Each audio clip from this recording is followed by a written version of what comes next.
Penulis buku anti-Islam ini justru masuk Islam setelah menulis bab terakhir. Bayangkan seorang pria yang menghabiskan bertahun-tahun hidupnya untuk menyusun sebuah karya besar yang berisi kritik tajam terhadap Islam. Sebuah buku yang bukan hanya ditujukan untuk mempertanyakan ajaran Islam, tapi juga untuk mendiskreditkan dan membantahnya secara total. Pria ini bukan sekadar penulis biasa. Ia adalah seorang profesor bidang sejarah agama dan literatur, seorang akademisi yang sudah lama meneliti dan mempelajari berbagai agama dunia. Namanya Richard Vollmann, berasal dari kota Zurich, Swiss. Dari keluarga Kristen Protestan yang taat, Richard tumbuh dalam lingkungan yang sangat religius. Ayahnya seorang pendeta lokal, dan ibunya adalah guru sekolah minggu. Namun, berbeda dengan keluarganya yang menerima iman secara turun-temurun, Richard memilih jalan yang berbeda. Ia merasa bahwa keyakinan tidak boleh sekadar diwariskan tanpa pemahaman yang mendalam dan logis. Sejak remaja, Richard sudah menunjukkan rasa ingin tahu yang besar terhadap berbagai agama, termasuk Islam. Ia belajar filsafat dan agama, berusaha mencari jawaban atas pertanyaan-pertanyaan eksistensial yang tak kunjung usai. Namun, baginya, keimanan haruslah berdasarkan bukti dan rasionalitas, bukan sekadar tradisi atau warisan keluarga. Ia pernah berkata dalam wawancara pribadinya, "Aku tak ingin percaya hanya karena warisan atau kebiasaan. Aku ingin mengenal Tuhan lewat bukti yang nyata dan logika yang kuat." Namun, dunia Richard mulai berubah ketika tragedi September 11 terjadi di New York pada tahun 2001. Peristiwa itu meninggalkan bekas luka mendalam baginya, dan juga pada persepsi banyak orang di Barat. Richard mulai memandang Islam sebagai agama yang syarat dengan kekerasan dan intoleransi. Ia melihat Islam sebagai sebuah ideologi yang menyebar dengan pedang dan menindas kebebasan. Rasa skeptisnya semakin menguat, hingga akhirnya ia memutuskan untuk menulis sebuah buku yang berjudul provokatif, The Fallacy of Islam, A Modern Critique. Proyek penulisan buku ini didukung oleh beberapa lembaga riset sekuler dan agnostik di Eropa yang ingin melihat Islam dikaji secara kritis. Richard bertekad untuk membongkar apa yang ia anggap sebagai kesalahan dan kontradiksi dalam ajaran Islam. Ia mengumpulkan beragam referensi, mulai dari teks Al-Quran dalam berbagai terjemahan, hadits, hingga catatan sejarah Islam. Namun, yang menjadi kunci perjalanan ini bukanlah niatnya untuk menyerang, melainkan bagaimana proses pembelajaran dan pencarian kebenaran itu sendiri justru mengubah hatinya secara perlahan. Dalam Al-Quran, Allah Subhanahu wa Ta'ala berfirman, "Tidakkah mereka memperhatikan Al-Quran? Jika Al-Quran itu bukan dari sisi Allah, tentulah mereka mendapat pertentangan yang banyak di dalamnya." Surat An-Nisa ayat 82. Ayat ini menggugah banyak sekali pemikir dan pencari kebenaran untuk menguji dan merenungkan isi Al-Quran dengan pikiran terbuka. Richard termasuk salah satu dari mereka, walau awalnya dengan niat berbeda. Richard mulai membaca dengan seksama, bukan hanya terjemahan, tetapi juga teks Arab asli, dengan bantuan para ahli bahasa. Ia menyadari ada banyak pesan dalam Al-Quran yang menekankan akal, pemikiran, dan penggalian ilmu, seperti firman Allah Subhanahu wa Ta'ala, "Tidakkah kamu berpikir?" Surat Al-Baqarah ayat 219. "Dan janganlah kamu mengikuti sesuatu yang kamu tidak mempunyai pengetahuan tentangnya." Surat Al-Isra ayat 36. Pesan-pesan ini bukan hanya dorongan untuk beriman, tetapi juga untuk terus mencari ilmu dan tidak menerima sesuatu secara buta. Itulah yang kemudian mulai membuka ruang dalam hati Richard untuk mempertimbangkan kembali pandangannya. Bayangkan pergulatan batin yang dialami oleh seorang ilmuwan yang sudah bertekad mengkritik sebuah agama, namun justru menemukan kekuatan dan kedalaman yang tak terduga dalam kitab suci yang hendak ia bantah. Ini bukan sekadar pertarungan intelektual, melainkan sebuah perjalanan spiritual yang menggetarkan jiwa. Kisah Richard Vollmann mengajarkan kita bahwa pencarian kebenaran tidak bisa dipaksakan atau diperlakukan dengan prasangka. Kadang, kebenaran itu datang dalam bentuk yang paling tidak terduga, bahkan dari niat yang awalnya penuh dengan keraguan atau bahkan kebencian. Richard Vollmann lahir dan tumbuh besar di sebuah kota kecil di pinggiran Zurich, Swiss, dalam keluarga Kristen Protestan yang sangat taat. Ayahnya, seorang pendeta gereja lokal, selalu menanamkan nilai-nilai keimanan dan moral kepada keluarganya, sementara ibunya mengajar sekolah minggu dengan penuh kesabaran dan kasih sayang. Lingkungan keluarganya sangat religius, dan bagi kebanyakan orang di sekitarnya, kepercayaan itu adalah sesuatu yang tidak perlu dipertanyakan. Namun, bagi Richard, hidup bukan sekadar menerima ajaran tanpa alasan. Sejak remaja, ia sudah menunjukkan rasa ingin tahu yang kuat tentang berbagai ajaran agama dan filosofi. Ia sering menghabiskan waktu berjam-jam di perpustakaan sekolah dan universitas, membaca karya-karya filsuf besar dan kitab-kitab suci berbagai agama. "Aku tidak percaya pada Tuhan hanya karena warisan keluarga atau kebiasaan," katanya dalam sebuah wawancara setelah ia memutuskan masuk Islam. "Aku ingin memahami, aku ingin mengenal Tuhan lewat bukti dan logika. Aku ingin kebenaran yang bisa aku buktikan dengan akal sehat." Setelah menyelesaikan studi doktoralnya di Universitas Heidelberg, Jerman, yang terkenal dengan program kajian agama dan filsafatnya, Richard menjadi dosen dan peneliti bidang perbandingan agama. Ia menguasai beberapa bahasa, termasuk bahasa Arab dan Ibrani, sehingga memudahkan risetnya terhadap sumber-sumber asli. Namun, hidup Richard mengalami perubahan besar setelah tragedi September 11 pada tahun 2001. Serangan teroris di New York itu mengguncang dunia dan menimbulkan gelombang ketakutan serta prasangka negatif terhadap Islam, terutama di negara-negara Barat. Bagi Richard, peristiwa itu meneguhkan keyakinannya bahwa Islam adalah agama yang menyebarkan kekerasan. Ia melihat banyak berita dan laporan yang menyoroti kekerasan atas nama agama, dan hal itu membekas dalam pikirannya. Islam dianggapnya sebagai ideologi yang berbahaya, yang menggunakan pedang dan kekerasan untuk menyebarkan ajarannya. Dalam situasi seperti ini, Richard merasa terdorong untuk menulis sebuah karya kritis yang menantang dan membongkar ajaran Islam. Tahun 2015, ia mengajukan proposal kepada sebuah lembaga riset sekuler di Eropa untuk menulis buku berjudul The Fallacy of Islam, A Modern Critique. Proyek ini mendapat dukungan dari para akademisi yang juga skeptis terhadap agama, terutama Islam. Mereka ingin melihat sebuah kajian yang rasional dan kritis, yang mampu membongkar sisi-sisi yang dianggap kontradiktif dan bermasalah dalam Islam. Namun, yang tidak disadari Richard saat itu adalah bahwa proses penulisan buku ini akan menjadi titik balik terbesar dalam hidupnya. Dalam Al-Quran, Allah Subhanahu wa Ta'ala berfirman, "Dan katakanlah, ya Tuhanku, tambahkanlah kepadaku ilmu pengetahuan." Surat Taha ayat 114. Ayat ini menjadi semacam pendorong bagi Richard, walau ia tidak menyadarinya secara langsung saat itu. Rasa haus akan ilmu dan kebenaran mendorongnya terus menggali, walau awalnya niatnya berbeda. Di tengah ketegangan batin dan pergolakan pemikiran, Richard terus melangkah, berusaha memahami Islam dengan cara yang ilmiah dan terbuka. Ia sadar, jika ingin menulis kritik yang benar, ia harus mempelajari sumber asli dan konteks sejarahnya dengan saksama, bukan hanya mengandalkan prasangka atau opini yang tersebar. Saat Richard mulai menulis bukunya, ia menyadari bahwa untuk benar-benar mengkritik Islam, ia harus terlebih dahulu memahami sumber utama ajaran Islam, yaitu Al-Quran. Ia memutuskan untuk membaca Al-Quran dalam berbagai bahasa, mulai dari terjemahan bahasa Inggris dan Prancis yang mudah diakses, lalu mencoba memahami teks Arab asli dengan bantuan ahli bahasa Arab dari Universitas Sorbonne. Proses ini tidak mudah. Bahasa Arab Al-Quran kaya akan makna dan nuansa yang tidak bisa langsung dipahami oleh pembaca awam. Richard harus belajar sabar dan tekun, menyelami tafsir-tafsir klasik dan modern, serta konteks sejarah ayat-ayat yang diturunkan. Saat ia membaca, beberapa ayat mulai menarik perhatiannya karena isinya yang berbeda jauh dari apa yang selama ini ia bayangkan tentang Islam. Salah satu ayat yang membuatnya terdiam adalah ayat yang mengajak manusia untuk berpikir dan menggunakan akal sehat. Tidakkah kamu berpikir? Surat Al-Baqarah ayat 219.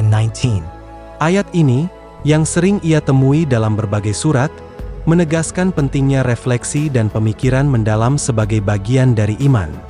Bukan sekadar pengamalan buta, tetapi suatu ajakan untuk mencari tahu dan memahami. Selain itu, ayat lain yang semakin membuka pikirannya adalah, "Dan janganlah kamu mengikuti sesuatu yang kamu tidak mempunyai pengetahuan tentangnya." Surat Al-Isra ayat 36. Ayat ini menegaskan bahwa mengikuti sesuatu tanpa ilmu adalah hal yang salah dan dilarang. Sebuah prinsip yang sejalan dengan logika dan metode ilmiah yang selama ini dianut Richard dalam penelitiannya. Richard mulai menyadari bahwa Islam bukan sekadar dogma yang kaku dan membatasi. Justru, agama ini mengajak pengikutnya untuk terus belajar, berpikir, dan mencari kebenaran. Semakin banyak ia membaca, semakin banyak pertanyaan dan keheranan yang muncul dalam hatinya. Ia mulai mempertanyakan prasangka dan asumsi yang selama ini dipegang teguh. Buku yang awalnya ditulis untuk menyerang, mulai berubah bentuk menjadi kajian yang berusaha memahami dan menjelaskan. Richard mengaku bahwa di banyak bab, ia justru menulis ulang argumennya sendiri karena menemukan pemahaman yang lebih dalam dan jernih. Dia mengatakan, "Buku ini bukan lagi tentang bagaimana aku menjatuhkan Islam, tapi bagaimana aku belajar untuk mengenalnya. Aku takjub dengan hikmah dan kedalaman yang aku temukan di dalamnya." Proses ini tidak mudah secara mental dan emosional. Richard menghadapi konflik batin yang sangat besar. Ia harus mempertaruhkan reputasi akademiknya dan menghadapi kemungkinan penolakan dari rekan-rekannya di dunia akademik yang sudah menaruh ekspektasi tertentu. Namun, ia merasa bahwa kebenaran harus didahulukan. Ia memutuskan untuk jujur pada dirinya sendiri dan pada pembaca bukunya kelak. Salah satu momen yang paling berkesan baginya adalah ketika ia menulis tentang konsep ketakwaan dalam Islam, yang tidak hanya soal ritual ibadah, tapi juga soal kesadaran dan tanggung jawab sosial. Surat Al-Hujurat ayat 13. Ayat ini membuatnya merenung tentang arti kemuliaan dan kehormatan yang sesungguhnya, jauh dari stereotip kekerasan dan intoleransi. Perjalanan menulis buku ini pun membawanya pada sebuah titik di mana ia harus mengakui, sumber Islam itu sangat kuat dan tak mudah dihancurkan oleh kritik yang dangkal.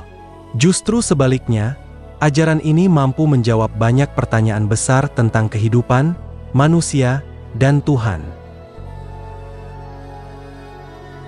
Pada tahun 2017, dalam rangka penelitian sejarah kekhalifahan dan pengaruh Islam di dunia, Richard melakukan perjalanan ke Istanbul, Turki.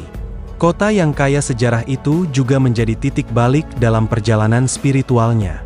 Di sebuah perpustakaan tua dekat Masjid Sultan Ahmed, ia bertemu dengan Yusuf Demir, seorang ulama muda yang juga peneliti di bidang ilmu agama dan bahasa Arab. Yusuf adalah lulusan Universitas Al-Azhar, Mesir, dan fasih berbahasa Inggris serta Jerman, sehingga komunikasi mereka berjalan lancar. Percakapan awal mereka terasa biasa, membahas sejarah Islam dan peran khalifah dalam mengembangkan peradaban. Namun, perlahan diskusi itu berubah menjadi sesuatu yang lebih mendalam dan personal. Richard yang selama ini skeptis dan penuh prasangka, mulai bertanya dengan serius, "Bagaimana kamu bisa yakin kepada Tuhan yang tidak terlihat, yang tidak bisa dibuktikan dengan metode ilmiah yang aku yakini?" Yusuf tersenyum dan menjawab dengan lembut, "Richard, bagaimana kamu bisa yakin akan cinta ibumu? Apakah ada alat ilmiah yang bisa mengukur rasa kasih sayang itu?" Jawaban itu membuat Richard terdiam sejenak. Ia sadar bahwa tidak semua kebenaran bisa diukur dengan ilmu eksakta. Ada hal-hal yang hanya bisa dirasakan dengan hati dan pengalaman batin. Yusuf melanjutkan, "Dalam Islam, iman dan ilmu bukan lawan. Bahkan Al-Quran mengatakan, Dia menurunkan kepada kamu kitab, Al-Quran, dengan sebenarnya, yang menjadi petunjuk bagi orang-orang yang bertakwa." Surat Al-Baqarah ayat 2. Al-Quran itu tidak hanya untuk diyakini, tapi untuk direnungkan dan dipahami. Ia mengajak manusia untuk mencari ilmu dan hikmah. Richard mulai mendengar tanpa harus merasa diserang. Yusuf tidak pernah memaksakan pandangannya, tapi mengajak Richard untuk membuka hatinya dan mendengarkan bukan hanya dengan mata dan telinga, tapi dengan seluruh jiwa. "Jangan hanya baca Al-Quran," kata Yusuf, "dengarkan ia.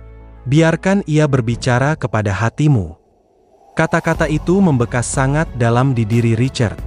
Ia mulai mengerti bahwa selama ini ia hanya melihat Islam dari luar, lewat prasangka dan berita negatif, tanpa pernah memberi kesempatan untuk benar-benar mengenal dan merasakan ajarannya.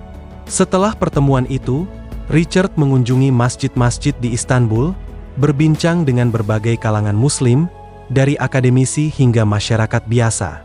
Ia melihat bagaimana Islam hidup dalam keseharian mereka, bukan sebagai ideologi kekerasan, tapi sebagai jalan hidup penuh kedamaian, toleransi, dan kasih sayang.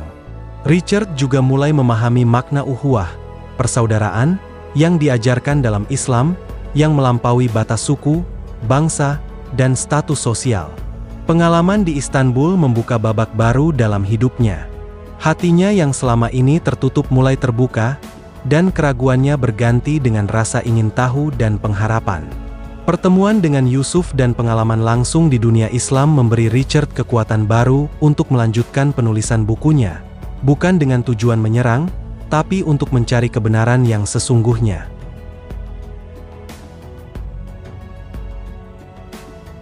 Setelah pengalaman berharga di Istanbul, Richard kembali ke ruang kerjanya di Zurich dengan semangat baru. Ia duduk di depan laptopnya, menatap lembar kosong bab terakhir bukunya yang berjudul Islam and the Human Conscience. Bab ini dirancang sebagai penutup dan kesimpulan dari seluruh penelitian dan refleksinya. Namun, ia tahu, bab ini akan berbeda dari yang lain. Ini bukan hanya tentang kritik atau analisis, tapi tentang pergulatan batin yang paling dalam. Dalam menyusun bab ini, Richard berulang kali membaca surat Luqman dan surat Al-Hujurat. Ayat-ayat yang ia baca membuatnya terdiam lama, merenungi maknanya lebih dalam. Salah satu ayat yang paling menyentuh hati Richard adalah, "Wahai manusia, sesungguhnya kami menciptakan kamu dari seorang laki-laki dan seorang perempuan, lalu kami jadikan kamu berbangsa-bangsa dan bersuku-suku supaya kamu saling mengenal. Sesungguhnya yang paling mulia di antara kamu di sisi Allah ialah orang yang paling bertakwa." Sesungguhnya Allah Maha Mengetahui lagi Maha Mengenal. Surat Al-Hujurat ayat 13. Richard merenungkan betapa dalamnya pesan ayat ini, yang tidak hanya mengakui keberagaman manusia, tetapi juga menegaskan bahwa kemuliaan bukan diukur dari ras atau status, melainkan dari ketakwaan dan kesadaran spiritual. Ayat itu berulang kali terngiang di kepalanya, seolah berbicara langsung pada jiwanya yang selama ini penuh prasangka dan kemarahan. Dia juga terhenti pada ayat lain dari surat Luqman, di mana Allah berfirman, "Dan apabila dikatakan kepada mereka, berilah apa yang telah dianugerahkan Allah kepada kamu," kaum yang kafir itu berkata kepada orang-orang yang beriman, "Apakah kami akan memberi makan kepada orang yang jika Allah menghendaki, Dia dapat memberi makan kepadanya?" Surat Luqman ayat 15. Ayat ini mengingatkan Richard pada sikap manusia yang seringkali sombong dan tidak bersyukur. Ia mulai menyadari bagaimana Islam mengajarkan kerendahan hati dan kesadaran akan ketergantungan pada Sang Pencipta. Selama berhari-hari, Richard menulis dengan penuh perasaan. Kata-kata yang keluar bukan lagi penuh kritik, melainkan penuh pengakuan dan rasa hormat. Ia menulis tentang bagaimana Islam mengajarkan manusia untuk berpikir kritis, menggunakan akal, dan mengutamakan keadilan serta kasih sayang. Satu kalimat yang ia tulis di bab terakhir itu berbunyi, "Islam bukanlah agama kebencian seperti yang aku sangka. Ini adalah jalan hidup yang mengajarkan kedamaian, pengertian, dan kasih sayang antar sesama manusia." Saat mengetik kalimat itu, air matanya mengalir tanpa dapat ditahan. Ia merasakan getaran dalam jiwanya, sebuah guncangan batin yang sangat kuat. Richard mengingat kembali segala usaha dan perjuangannya selama ini, dari skeptisisme, kemarahan, hingga akhirnya kerendahan hati dan penerimaan. Ia menutup laptopnya, menatap kosong keluar jendela, dan berkata dengan suara pelan, hampir berbisik, "Aku sudah keliru selama ini. Ini bukan tentang menyerang, tapi tentang memahami. Ini bukan tentang kebencian, tapi tentang kasih sayang dan hikmah." Momen itu menjadi titik balik terbesar dalam hidup Richard Vollmann. Ia menyadari bahwa apa yang ia cari selama ini bukanlah kesalahan Islam, melainkan cahaya kebenaran yang tersembunyi dalam kitab suci dan hati manusia. Bab terakhir itu tidak hanya menyelesaikan bukunya, tetapi juga menyelesaikan perjalanan spiritualnya yang penuh liku. Beberapa hari setelah menyelesaikan bab terakhir bukunya, Richard kembali ke Zurich dengan perasaan campur aduk. Dalam hatinya, ada kedamaian baru yang belum pernah ia rasakan sebelumnya, namun juga kegelisahan yang tak mudah dijelaskan. Di kota kecil tempat ia tinggal, Richard memutuskan untuk menemui seorang imam di masjid lokal. Namanya Imam Khalid Al-Husaini, seorang keturunan Bosnia yang telah tinggal dan berdakwah di Swiss selama lebih dari 2 dekade. Richard mengenal Imam Khalid lewat rekomendasi beberapa teman. Mereka bertemu di ruang sederhana masjid itu, di mana cahaya matahari sore menerobos jendela, menerangi wajah Richard yang penuh harap sekaligus ketegangan. Richard membuka percakapan dengan suara sedikit bergetar. "Imam Khalid, saya sudah membaca dan mempelajari Islam selama bertahun-tahun. Tapi sekarang, saya merasa lebih dari sekadar ingin tahu. Saya ingin memutuskan sesuatu yang penting untuk hidup saya." Imam Khalid tersenyum hangat, memberi isyarat agar Richard melanjutkan. Dengan suara yang mulai mantap, Richard mengungkapkan pergulatan batinnya, bagaimana awalnya ia menulis untuk menyerang Islam, namun sekarang hatinya dipenuhi dengan ketundukan dan keinginan untuk mengenal Allah lebih dalam. Imam Khalid mengangguk, lalu berkata dengan lembut, "Hidayah itu anugerah dari Allah, dan setiap orang memilikinya kapan waktunya tiba. Jika kau siap, aku di sini untuk membimbingmu." Richard menarik napas dalam-dalam. Ia tahu ini adalah saat yang paling menentukan dalam hidupnya. Dengan suara yang bergetar oleh haru dan harapan, Richard mengucapkan kalimat syahadat dengan penuh keyakinan. Seketika itu juga, ruang itu terasa hening, diisi oleh getaran spiritual yang mendalam. Air mata mengalir deras di pipi Richard. Bukan lagi air mata kebencian atau kebingungan, tapi air mata syukur dan penyerahan diri.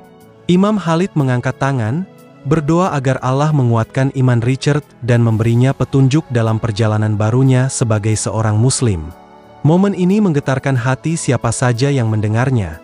Seorang profesor yang dulunya menulis buku untuk membantah Islam, kini berdiri tegak sebagai seorang Muslim yang penuh keyakinan dan kedamaian. Perubahan yang dialami Richard bukan hanya soal intelektual, tapi sebuah transformasi jiwa yang menuntun pada kedamaian hakiki. Setelah mengucapkan syahadat, hidup Richard Vollmann berubah secara total. Ia kembali menata ulang rencana dan visi hidupnya. Buku yang ia tulis selama bertahun-tahun, yang awalnya berjudul provokatif, The Fallacy of Islam, A Modern Critique, kini mengalami revolusi pemikiran yang sangat dalam. Richard memutuskan untuk mengubah judulnya menjadi The Journey to the Last Chapter, How Islam Found Me. Judul baru ini mencerminkan perjalanan spiritual yang ia lalui, dari skeptisisme, kritik, hingga akhirnya menerima Islam sebagai kebenaran. Saat buku ini diterbitkan, respons pembaca sangat mengejutkan dunia akademik dan pembaca umum. Buku itu menjadi bestseller di kategori Spiritual Journey di platform Amazon dan beberapa toko buku online lainnya. Richard mulai aktif mengisi seminar dan konferensi internasional, membagikan kisah perjalanannya dari keraguan menuju keimanan. Ia berbicara dengan tulus tentang pentingnya membuka pikiran dan hati, serta pentingnya menggunakan akal dan ilmu pengetahuan dalam memahami agama. "Saya tak masuk Islam karena dipaksa," ujar Richard dalam TED Talk yang diadakan di Berlin tahun 2019.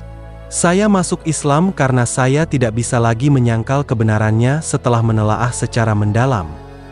Lebih dari itu, Richard kini juga aktif menulis artikel-artikel yang menekankan pentingnya toleransi antaragama dan dialog yang membangun. Ia percaya bahwa perbedaan keyakinan bukanlah penghalang untuk saling menghormati dan memahami. Perjalanannya menjadi inspirasi bagi banyak orang, khususnya para akademisi dan mereka yang tengah bergulat dengan keraguan dalam agama.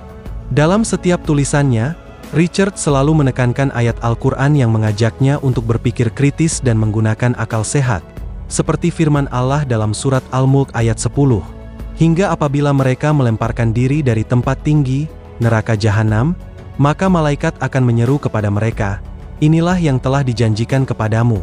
Dan sesungguhnya Allah Maha Benar dan Maha Perkasa. Richard mengatakan bahwa Islam bukanlah agama dogma yang membungkam pemikiran, melainkan agama yang mengajak manusia untuk selalu berpikir dan berusaha memahami makna kehidupan secara mendalam. Kini, ia mengabdikan hidupnya untuk dakwah yang berbasis ilmu pengetahuan dan akal, dengan harapan agar banyak orang dapat menemukan kedamaian dan kebenaran seperti yang ia rasakan. Kisah Richard Follman adalah pengingat yang kuat bahwa hidayah tidak pernah datang dari arah yang bisa kita duga. Ia membuktikan bahwa bahkan dari niat awal yang penuh prasangka dan penolakan, Allah bisa menuntun hati manusia ke jalan yang benar, membuka pintu cahaya yang selama ini tersembunyi dalam kegelapan keraguan. Seperti firman Allah dalam Al-Quran Surat Al-Baqarah ayat 213 yang mengingatkan kita, manusia itu adalah umat yang satu, dan Allah mengutus para nabi sebagai pemberi kabar gembira dan pemberi peringatan, dan menurunkan bersama mereka Alkitab dengan sebenar-benarnya, agar manusia mendapat pelajaran. Maka bertawakkallah kepada Allah. Sesungguhnya Allah Maha Kuasa atas segala sesuatu. Perjalanan Richard mengajarkan kita sebuah pelajaran penting. Kebenaran akan selalu menemukan jalannya, walaupun lewat tangan dan pena yang awalnya ingin menolaknya. Hidayah adalah rahmat Allah yang diberikan kepada siapa saja yang Dia kehendaki, kapan saja dan di mana saja. Maka dari kisah ini, mari kita belajar untuk membuka hati dan pikiran, tidak mudah menghakimi orang lain, dan senantiasa berusaha mencari kebenaran dengan tulus dan sabar. Semoga kisah nyata Richard Follman ini menjadi inspirasi bagi siapa